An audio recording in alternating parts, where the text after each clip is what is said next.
morning students. Today we will discuss the electrolysis of aqueous copper sulphate using copper electrodes. The electrolyte which we are going to use is aqueous copper sulphate, acidified with traces of dilute sulfuric acid. And the electrodes are cathode as well as anode. Both are made up of copper itself. Dissociation of copper sulphate. Copper sulphate dissociates into copper ions and sulphate ions, and water dissociates into H plus as well as OH minus ions.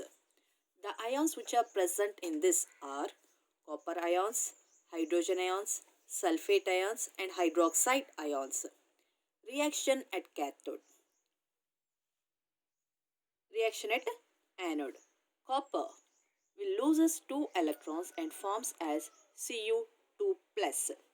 So here we are using the copper anode as well as copper cathode.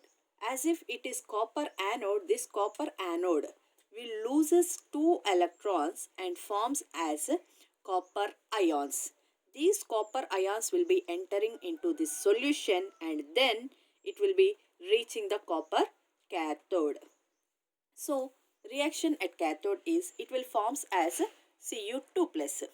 SO4 minus OH minus ions migrate to anode, but neither of them are discharged due to the nature of the anode. So here what type of anode we are using? Copper anode? No. So as if it is active anode, active electrode, it will participate in the chemical reaction. That's why this copper, neutral copper, is losing the electrons and forming as copper ions. Copper anode itself ionizes to give Cu2 plus ions. Reaction at cathode. So whatever the ions, copper ions are formed, it will reach the cathode and there 2 electrons will be formed, added and form as neutral copper. Both copper ions as well as hydrogen ions migrate to cathode. Copper ions discharge as neutral copper atoms by accepting electrons.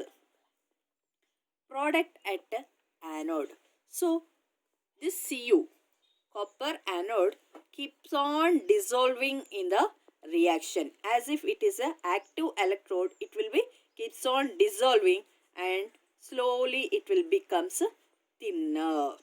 And the product at cathode is pinkish or reddish brown copper is deposited. Now see the note. This blue color of the electrolyte remains unchanged during this electrolysis. Why? Because we are using the copper electrodes.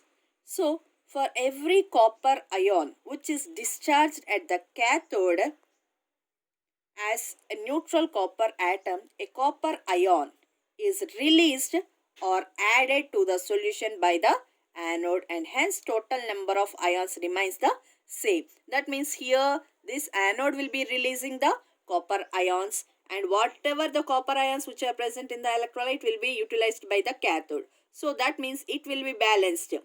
Anode will balance the electrolyte solution and cathode will become thicker and anode will become thinner, as if it is go on dissolving and giving the copper ions, and that neutral copper is deposited at the cathode. Anode will become thinner and cathode will become thicker. Understand children? Thank you.